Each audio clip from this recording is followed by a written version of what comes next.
session 1 of the seminar, I would like to welcome on stage Dr. Priya Jain. Dr. Priya completed her graduation from Maulana Azad Medical College, Delhi. She specialized in Pediatrics and Developmental Neurology. Dr. Priya has an extensive experience of 20 years. Presently, she is senior consultant at Apollo Hospital, Delhi. Today, Dr. Priya will talk on demystifying developmental disorders. Welcome, ma'am. Good morning, everyone. Namaste. A very warm welcome to all of you. It's a pleasure that you all joined us on a non-working day. We really appreciate it, and we will make it good for that. So, coming to my topic of demystifying neurodevelopmental disorder, most of us who are looking here at the standing going today have, I would say, the privilege of working with children. And children, as you know it, are full of abundance, a lot of joy, they feel a lot of joy, they're exploring all the time, they are, especially during the younger age, they're testing their boundaries and sometimes testing our patience around it. So when we are talking of children, the first thing which distinguishes childhood from adulthood is growth and development. So growth and development is an integral part of being a child. When we talk of growth, we are primarily talking about an increase in the physical side. So we're talking about height, weight, body proportion. And since these are very easily measured, we can very well monitor them. We come to know that okay, this child is not going well, and we need to do something about it. Whereas development is the acquisition of skills, motor skills, language skills, cognitive skills. A child walks, runs, starts speaking, develops problem-solving skills. So now when we talk of development, we are talking about two things. One is that naturally the maturation of the brain and the nervous system is going on. Simultaneously, development also requires environmental stimulation. Development will not occur specifically fields like vision, hearing. They will not develop unless and until the child is there and the child can't hear. The child will not develop speech. So there are definitely an environmental stimulation which is required for the development to happen. Now, development is not something which is happening randomly. It has a very predictable pattern. A child will sit, walk, run, climb, so forth. Even in language, it starts speaking bisyllable, then words, then minor, then sentence. So when we are talking of a predictable pattern, we can watch that. It has a very definite timeline. So it is not that the child will start talking at 2 years, the child will start speaking at 3 years. When the child is developing, there is a definite timeline to it. And it is synchronous in all areas, meaning that all the development is happening together. The child is also responding, the child is also starting to speak, the child is also getting hand function, everything is happening simultaneously. So when the child is not achieving these developmental milestones in comparison to children of this age, then we say that the child is weak. Now, we all know that children develop at a pace, right? Even if they are siblings, then the parents will say, हमारा बच्चा एक को 11 महीने में चल पड़ा, एक को एक साल में बोला, एक बोल रहा है. So they are willing and they are allowed. But if there is a delay of more than 15 months in any phase of development, it is significant and it does require further evaluation. So the delay could be either in one specific domain or it could be across all. The topic of today, it's a big mouthful, neurodevelopmental disorders. It is a very simple thing. It is basically a group of disorders which have been clustered. There are three things here. One is that there has to be an impairment of either social, emotional, behavioral, communicative or cognitive skills in the child. The second thing is that it is because of abnormal brain development. This is the word because many of the parents and many of us also believe हमने कुछ खाया, हमने कुछ किया, हमने pregnancy में ठीक नहीं किया, हमने बच्चे को ठीक से स्टिमुलेट नहीं किया, हमने बच्चे को बहुत ज़्यादा टीवी दिखा दिया, and that is why our child has landed up with these problems. No, it has a genetic basis, it has a neurological basis, the brain development has been affected. Yes, the other factors will increase and aggravate the situation, but the situation was already there in the child. Okay, so it is not the fault of child, definitely, it is not the fault of the parent. So don't beat them easily. And the third most important thing is that the onset is in the childhood period. So you have to see that if there is any developmental delay happening during childhood, then it could be a neurodevelopmental. It could end up into a neurodevelopmental disorder. Now, we all know these terms and we keep hearing about them: autism spectrum disorder, attention deficit hyperactivity disorder, intellectual disability, communication disorders, like we saw in DAB, specific learning disabilities, developmental disorders, and other DAB. So, they all come under the category of these disorders. Now, if a child is delayed, if a child is behaving abnormally, we see that all the time. A child is creating ruckus, a child is throwing tantrums. So, do we label everything as a disorder? No. We will use this term only and only if the symptoms and behaviors have a significant impairment on the functioning of a child. If a behavior is not affecting the learning or functioning of a child, we do not consider it a disorder. So here we basically go by the 3 P's. The 3 P's is that symptom or behavior has to be present in excess, either in the frequency or in the severity. Okay. The second is that it has to be pervasive. Pervasive means that it has to be a kind of why. Why is it happening? What has happened over the past few decades that we have seen so many children? First, maybe 20 years back, we would hear one child with autism, maybe one child who had a learning disability. Now, I think almost all of you sitting here would be knowing someone or the other with these disorders. So, the sudden rise is basically because of biological factors and environmental factors, definitely, but also there is an increasing awareness. So, among the community, among the medical workers, among the social workers, among the schools, we are becoming increasingly aware of these conditions. Better screening and better assessments are allowing us to identify these children earlier, and therefore we are getting a rise. But there is also an actual rise. The actual rise is happening because of biological factors and environmental factors. So when we talk about biological factors, basically increasing age of parents, both parents. Initially it was thought that most of the problems happen because of maternal age, but paternal age is an equal culprit, and increasing paternal age is one of the main reasons which have been seen in, especially in autism spectrum disorder. We also have an advanced, an increased survival of very low birth and very preterm babies. Because of advanced technology, we are saving 800 grammars. We are saving babies who are born at 26 to 27 weeks. And these children, when they are born, they have very immature brains. And they have a lot of input and stimulation, which they otherwise would not have happened, if they were in utero. So this stimulation causes the abnormal connections, and which leads to them having almost 10% more increase in all these disorders than the general population. Maternal stress, a lot of studies are going on about maternal stress, and it is actually shown that if there is severe maternal stress during pregnancy, that the expression of the genes, actually it alters the gene expression itself, and the child will develop neurodevelopmental disorders can. Coming to the environmental factors. So we have our drugs, we have our toxins, we have drugs, we have toxins like lead, substance abuse, these are there. Now very importantly, what is coming up? Poor parental involvement, poor parental stimulation, a decrease in social interactions. We are shifting from a joint family system to a nuclear family system. We are shifting from both parents working. So this whole paradigm shift is causing a social fabric and a culture to just go, and the child is the sufferer because the child needs to play. Parents and grandparents have actually forgotten how to play with it. When I talk to the parents and I tell them, ये किया, ऐसे करते हो तो अब क्या करता है बच्चा? We haven't done any of this with our kids, and it is very sad. Excessive screen exposure.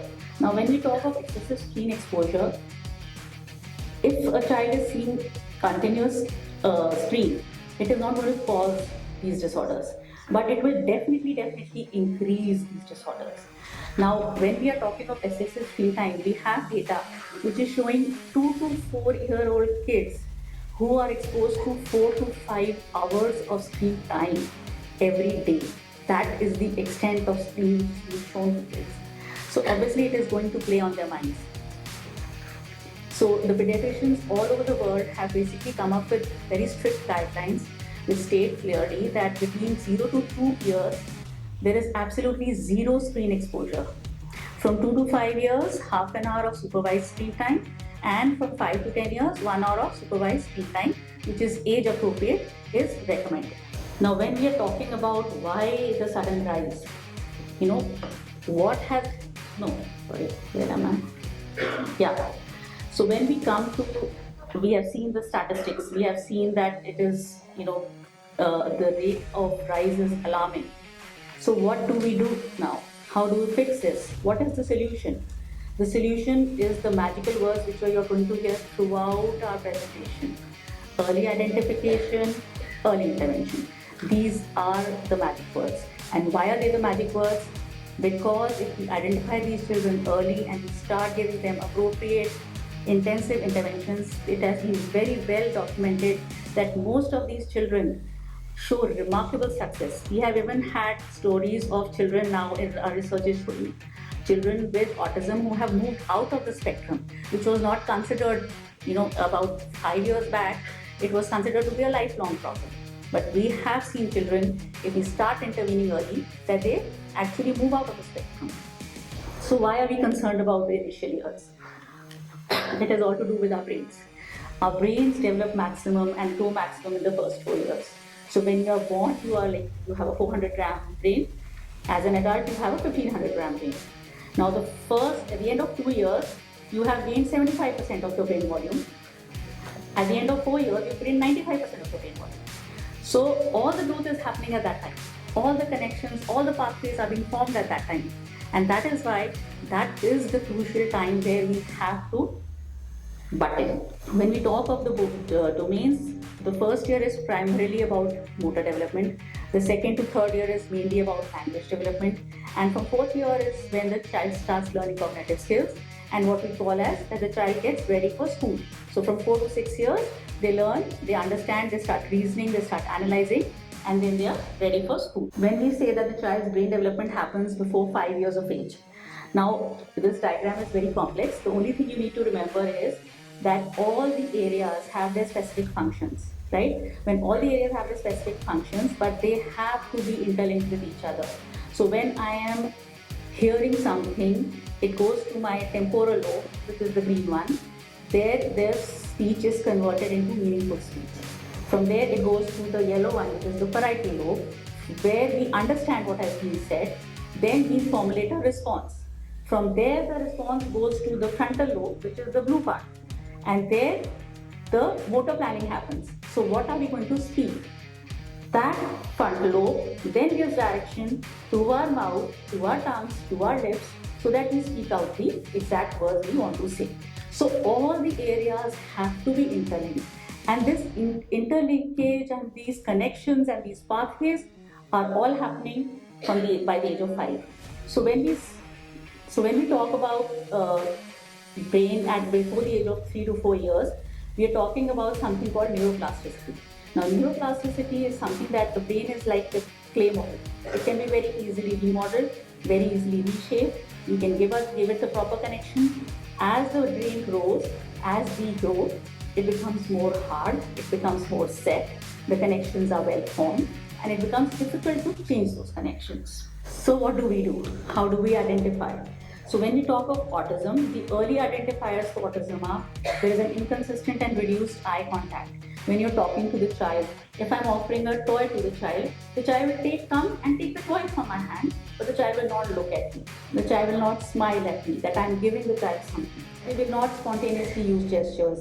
They're waving bye-bye, saying namaste, clapping if they're happy, doing a high five. These things are not happening. They do not exchange the warm, joyful expression. So even if you're playing with a 1-year-old, you're playing peekaboo, and you do this, and the child has a multitude of expressions. There is anticipation, and then there's this joy that okay, I now see the face. And if you stop and you don't do it, the child will try and tempt you. I want to see your face, right? That happens at 1 year. So that reciprocation, it's not that autistic, if a child with autism will not show excitement, they show a lot of excitement, they show a lot of joy. It's not that they're not interacting with their environment, but they are not reciprocating our feelings, our thoughts, our emotions. So there lies in the problem. They seem to be in their own world. Now this is a very thing. We say that they prefer to stay alone. I don't call that they prefer to stay alone. They do not want to be alone. They do not know how to communicate. They do not know how to respond. And that is why they feel safe in their own space. And that is the reason why we need to pick them up and pull them out and bring them into our space. Speech delay is the one thing which parents are concerned about. They mostly tend to miss out on responses. And it is only when the child is not speaking that they come up and say that, there is something probably wrong with our child. So no words by 16 months and no two-word phrases by 24 months. There are also some odd and repetitive motor movements which a lot of autistic kids have. They will be flapping their hands, they will be moving around, rocking, spinning. They might even be repeating nursery rhymes. So the parents will say that, it's he knows everything, he understands everything. You ask him ABCD, you ask him all nursery rhymes, and he will just recite them right now, word to word. That is also repetition. It is not learning. If you ask the meaning, they don't know the meaning of any of those words. They've just learned it and are repeating it again and again and again. There will be or could be certain sensitivities, avoidance, or a lot of craving for sensory stimuli. So child might keep looking at flashing lights. They might not like loud sounds, so they close their ears. They might like to touch. So this is नहीं, हमारा बच्चा बहुत friendly है, वो हर जने को जाके छूता है, हर जने के पास चला जाता है. This is also not expected out of a 4-year-old. A child going and touching his teacher, a child going and touching the other children on the face, they're just exploring the other person as an object. Because they don't know how to respond and communicate. So those things are also there with autism. Now coming to ADHD. I think the teachers being a very hyperactive, excessive energy child, running around, climbing, getting frequently injured. But it is not just hyperactivity. When we are diagnosing ADHD or when we are talking about ADHD, we are talking about being easily distracted. कुछ भी हुआ एकदम से नजर उधर, not interested, not focused, unable to pay attention happening. The teacher is telling a story, the child is listening, and then the child is lost in his or her own world. So there is a decreased fluid intelligence. So when we talk about fluid intelligence, it is basically the planning and execution which starts developing when we grow. So the executive functions are not well developed, and this leads to them being disorganized, messy, and forgetful. So if all these criteria are present, only then we say that a child has ADHD. We will not call every hyperactive kid an ADHD kid. Now, because the prevalence of ADHD is very, very high, up to 6 to 10%, the American Academy of Pediatrics has come up with a statement that any child between 4 to 18 years who presents with academic or behavioral problems causing concern to parents, teachers, or the primary pediatrician should be evaluated for ADHD. So what about learning difficulties? Any of you have had children who have any special learning disabilities like dyslexia? You have? Have you? Yeah? So how did you identify? Yeah, tell me. I think the very first time I observed that something is unusual with this child is because so when we that's the sign of facial organization. When we put a tick mark, the first was face and then we put hand. Yes. That was doing the opposite.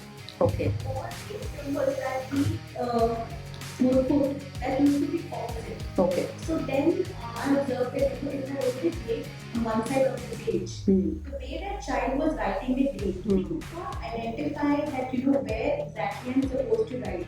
Right. So it was mainly spatial organization that I understood that it could Yes. be dyslexia. Yes. Because that is one component that is affected in dyslexia. Excellent. So when we talk of learning disabilities, we are talking of poor reading, writing, and mathematical skills. Now, it may not be, the child might be reading absolutely very well.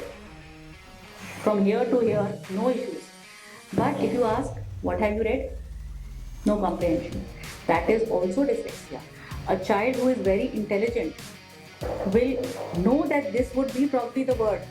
They have read the first 2 words and then they just say the sentence and say the word because they are intelligent enough and they know कि ये इसमें यही fit बैठेगा.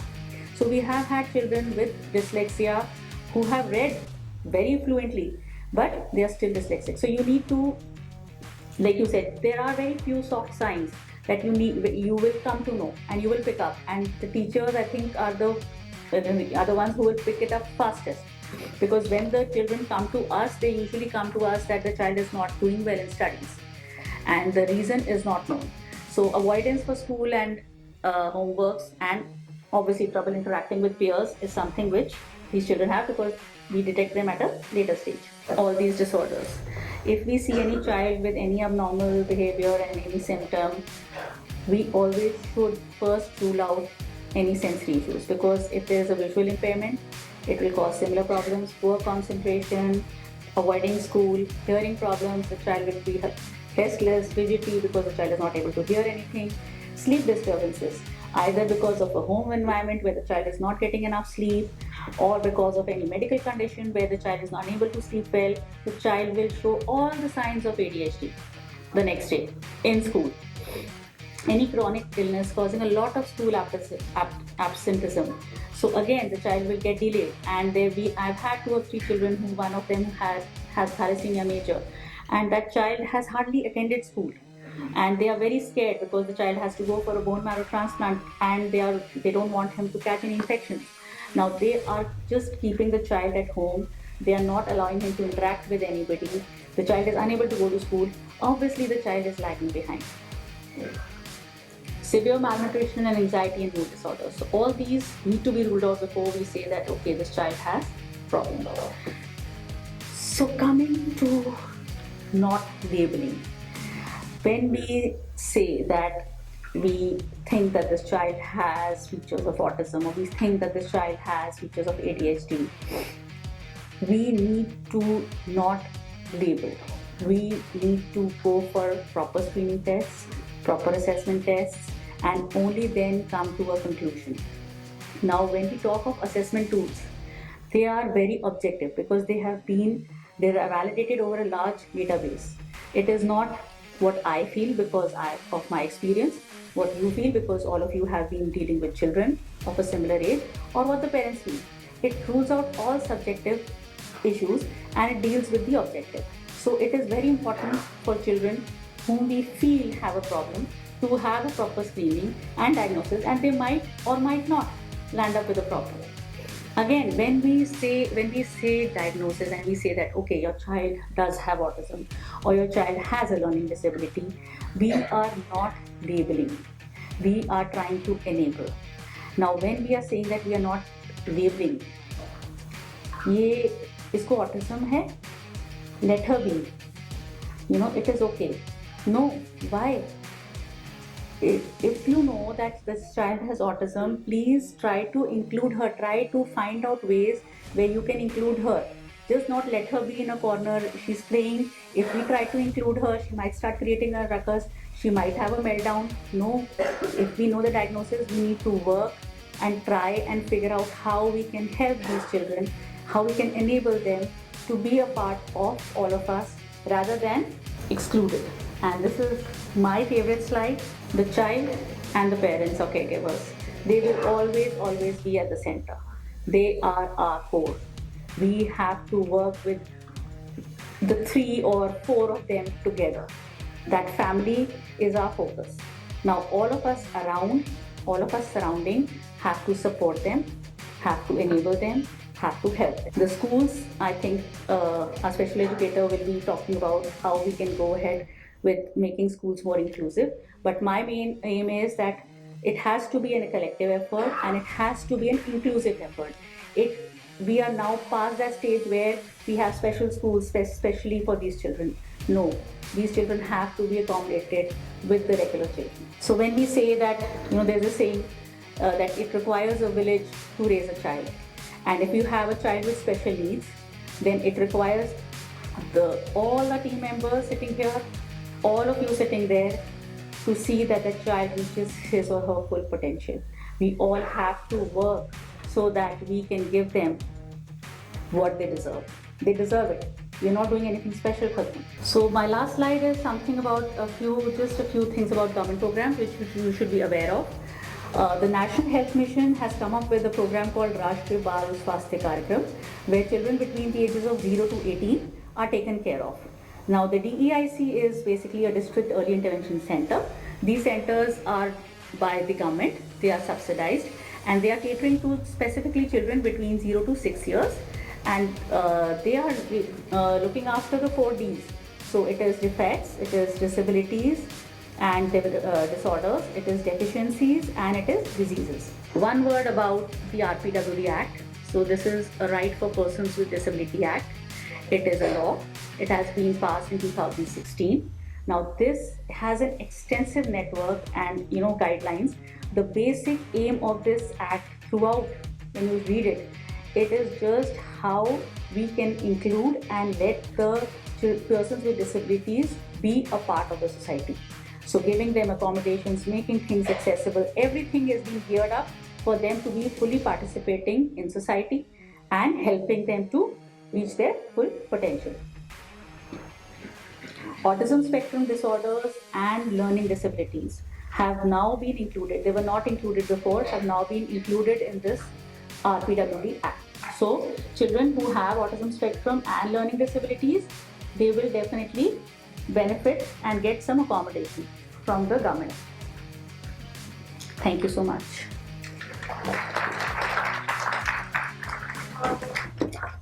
Hi, I'm Dr.